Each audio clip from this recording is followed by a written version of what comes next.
नमस्कार, news point लेकर हाजिर हूं मैं राजीव। दोस्तों, बीजेपी के लिए आज का दिन कई चेतावनियां लेकर आया है। आज पटना में 85 साल बाद कांग्रेस वर्किंग कमेटी की बैठक हुई, जिसमें राजनीतिक प्रस्ताव के साथ साथ वोट चोरी के पर भी प्रस्ताव जो है वो पारित हुआ है। इसके बाद महागठबंधन ने अति पिछड़ा न्याय सम्मेलन किया, जिसमें आरक्षण को लेकर बड़े ऐलान किए गए। इसके साथ ही निचली जातियों को लेकर बीजेपी जो भेदभाव करती है, उसकी चालाकी का खुलासा भी विपक्षी मोर्चे ने किया है। दरअसल बिहार में महागठबंधन में दरार की आस लगाए बैठी बीजेपी के लिए यह बड़ा झटका है, क्योंकि एक बार फिर सारे नेता एक साथ एक मंच पर दिखाई दिए और उन सबके बीच राजनीतिक फैसले को लेकर सहमति भी बनती दिखी। इधर चुनाव आयोग से एक बड़ी खबर आई है।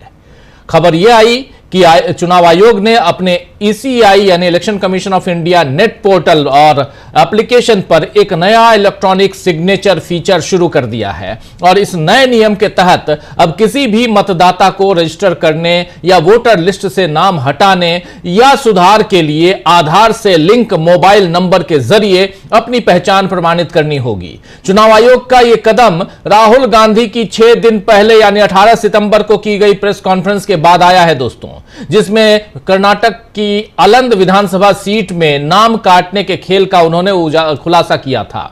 और चुनाव आयोग के इस फैसले पर राहुल गांधी की मुहिम का असर साफ दिखाई दे रहा है। इसे लेकर ही राहुल गांधी ने मुख्य चुनाव आयुक्त यानी ज्ञानेश कुमार जी से सवाल पूछा है।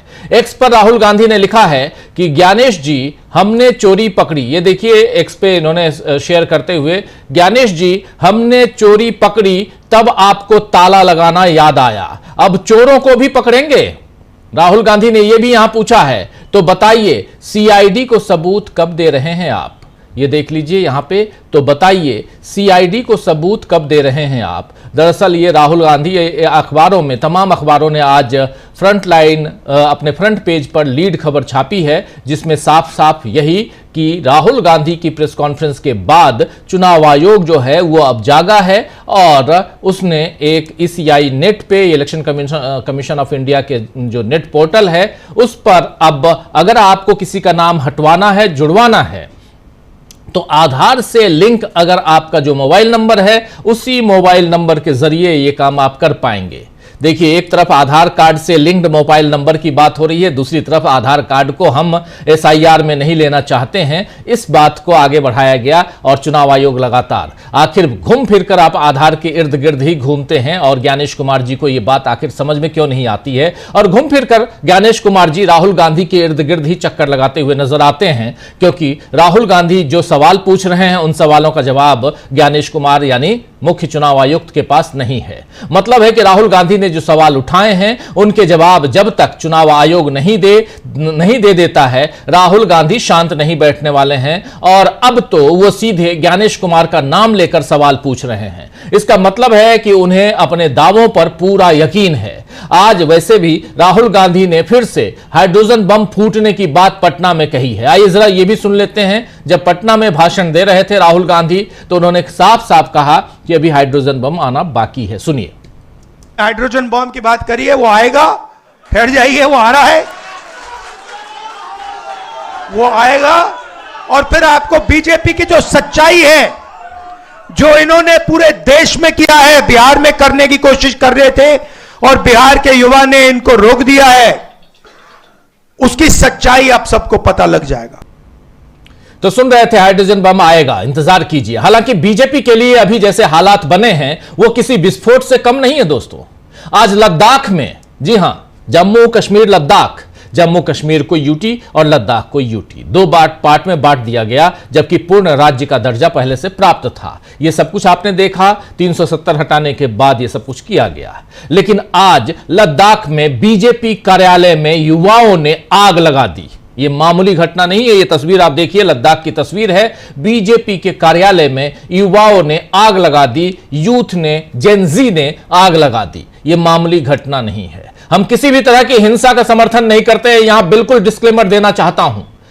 DB लाइव, मैं पर्सनली, हमारे तमाम पैनलिस्ट साथी, किसी भी ढंग के हिंसा, मैं अपने पैनलिस्ट साथियों की तरफ से भी कह रहा हूं और DB लाइव टीम की तरफ से कह रहा हूं, हम लोग किसी भी तरह की हिंसा का समर्थन नहीं करते हैं, लेकिन लद्दाख के लिए पूर्ण राज्य के दर्जे की मांग कर रहे आंदोलनकारी बेशक हर किस्म का कड़ा विरोध करें, लेकिन उसमें हिंसा का सहारा न लिया जाए, ऐसी हमारी अपील भी है।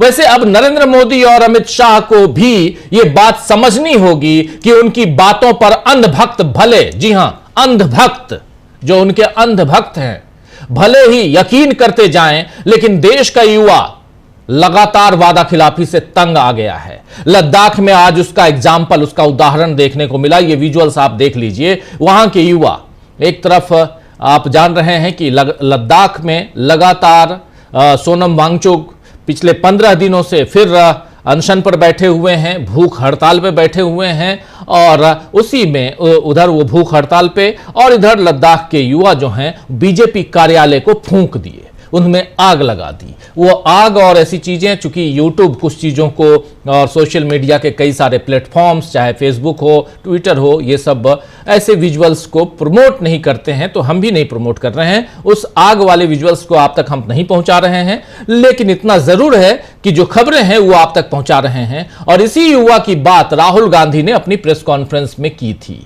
तो उन्हें देश विरोधी कहकर घेरा गया। जेनजी की बात की राहुल गांधी ने, स्टूडेंट्स की बात की राहुल गांधी ने, देश के युवाओं की बात की राहुल गांधी ने, तो बीजेपी को बड़ी परेशानी होने लगी।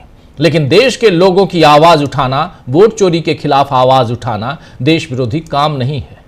आज एक तरफ कांग्रेस की बैठक में वोट चोरी का मुद्दा मजबूती से उठा, तो दूसरी तरफ अति पिछड़ा न्याय सम्मेलन में आरक्षण और जाति जनगणना की बात गठबंधन नेताओं ने, महागठबंधन नेताओं ने की। और महागठबंधन क्या है बिहार में, आप साथी जानते हैं, महागठबंधन वही है जो इंडिया गठबंधन है। मल्लिकार्जुन खड़गे ने कहा है इसी मसले पे, और इसी बिहार में आप देखिए जो विजुअल्स आप देख रहे हैं, और जब अति पिछड़ा सम्मेलन, न्याय सम्मेलन यहां चल रहा था, इसी मंच से आप देखिए तमाम नेता महागठबंधन के यहां मौजूद हैं। और यहां पर कांग्रेस अध्यक्ष मल्लिकार्जुन खड़गे ने कहा है कि हमारी सरकार आने के बाद अति पिछड़ों को पंचायत और नगर निकाय चुनाव में आरक्षण की सीमा बढ़ाकर 25% करेंगे।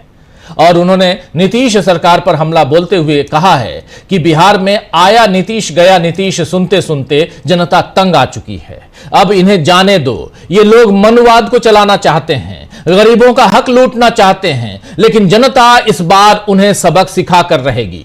जरा सुन लीजिए खड़गे साहब को। जो अब है सरकार, ये आया, पहले आया राम गया राम बोलते थे, ये पहले आया राम गया राम हरियाणा में शुरू हुआ, अब यहाँ पर जो है बिहार में भी आया नीतीश गया नीतीश ये शुरू हो गया। तो इसीलिए अब एक बार गया तो उसको जाने दो। अगर कभी गलती से फिर तेजस्वी के पास आकर, राहुल जी के पास आकर पूछने लगा, तो कम से कम लोगों के हित में तो मत ले लो उनको, जनता के हित में, क्योंकि वो जब बीजेपी के पास जब गए, इसका मतलब है इस देश में वर्णाश्रम को वो रखना चाहते हैं, मनुवाद को चलाना चाहते हैं, और गरीबों को, आज जो पिछड़े हुए लोग हैं, दलित है, ये सब जब ये बीजेपी की सरकार होगी तब पूरे ये लोग बर्बाद होंगे। इनको कोई हक पहले भी नहीं था, महिलाओं को भी हक नहीं था, दलितों को नहीं था, अछूतों का तो छोड़िए नहीं था, लेकिन जो लोग समाज के नाम से, जो लोग अपनी आइडियोलॉजी लेकर बहुत बातें करते थे और सोशलिस्ट पार्टी के उसूलों को लेके बात करते थे, वही लोग जाकर आज बीजेपी के झोले में गिरे हैं। तो इसीलिए आपको ताकत से लड़ना है, आपके हकूक के लिए हम आपके साथ हैं। इतना ही कहते हुए मेरे 4 शब्द को समाप्त करता हूं। जय हिंद, जय। तो सुन रहे थे आप यहां पर मल्लिकार्जुन खड़गे। वहीं राहुल गांधी ने देश में जातिगत जनगणना और आरक्षण में 50% की दीवार तोड़ने की बात आज एक बार फिर इसी पटना में कही है। जरा वो भी सुन लीजिए। सामाजिक न्याय की हम सब बात करते हैं। लोकसभा में मैंने नरेंद्र मोदी जी के सामने दो बातें कही। पहली बात कि पूरे देश में जाति जनगणना होगा, और दूसरी बात जो 50% की रिजर्वेशन की दीवार बना रखी है इसको हम तोड़ के फेंक देंगे। इन वायदों के पीछे सोच क्या थी? सोच थी कि आज भी इस देश में अति पिछड़ा वर्ग है, दलित हैं, आदिवासी हैं, अल्पसंख्यक हैं, जिनको जितनी भागीदारी मिलनी चाहिए नहीं मिलती है। इस सच को पूरा देश पहचानता है। हम जाति जनगणना करवाना चाहते हैं क्योंकि हम दूध का दूध, पानी का पानी करवाना चाहते हैं और दिखाना चाहते हैं कि इस देश में दलितों की, अति पिछड़ों की कितनी आबादी है, माइनॉरिटीज की, आदिवासियों की, गरीब जनरल कास्ट की कितनी आबादी है, पूरे देश को पता लगना चाहिए। वो हमारी विचारधारा है। जी हां, ये हमारी विचारधारा है।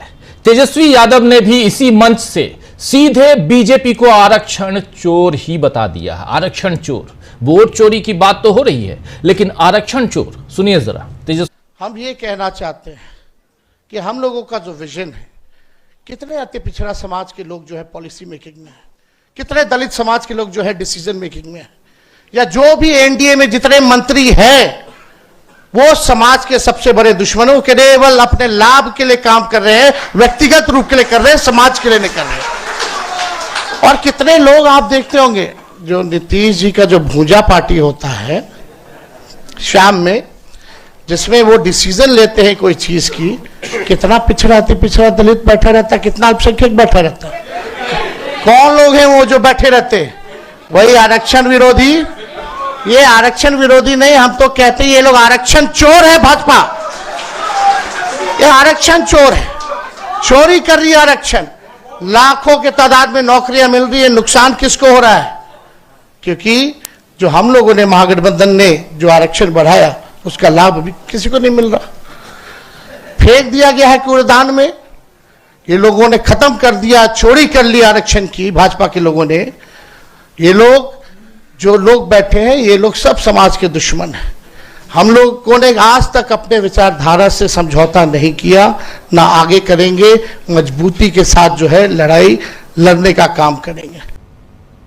तो सुन रहे थे आप, यहां पर मल्लिकार्जुन खड़गे से लेकर राहुल गांधी, तेजस्वी यादव, सब, नरेंद्र मोदी, उनकी सरकार, बीजेपी, नीतीश कुमार सब पर बरस रहे हैं। और इसलिए भी क्योंकि कहीं ना कहीं चाहे आरक्षण की बात हो, जाति आधारित जनगणना की बात हो, सामाजिक न्याय की बात हो, अति पिछड़ों की बात हो, दलितों की बात हो, पिछड़ों की बात हो, अल्पसंख्यकों की बात हो, हर मसले पर सरकार घिरती हुई नजर आ रही है। और इसी भाषण में राहुल गांधी ने कहा कि अभी आपने देखा होगा, सुना होगा कि उत्तर प्रदेश की सरकार ने जाति आधारित रैलियों पर रोक लगा दी है। जाति आधारित रैलियों पर उत्तर प्रदेश में रोक लगा दी गई है, और यह एक कदम है जाति आधारित जनगणना न कराने का। जातियों के उत्थान, अगर उस एक वर्ग है जो गरीब है, पिछड़ा है, उसके उत्थान और उसकी भागीदारी को और कम करने के लिए यह सब किया जा रहा है। जिसके बाद बीजेपी ने, अभी से थोड़ी देर पहले राहुल गांधी ने अपने भाषण में पटना में यह बात कही। उसके बाद बीजेपी के प्रवक्ता संबित पात्रा आ गए मीडिया के सामने, राहुल गांधी के इसी वक्तव्य पर अपनी टिप्पणी, अपनी पार्टी की का जो बयान है वो लेकर आ गए। तो इसका मतलब साफ साफ है कि कहीं न कहीं परेशानी में भाजपा है। पटना में महागठबंधन का महाजुटान, और कैसे बीजेपी के बिगड़े हैं हालात। पटना से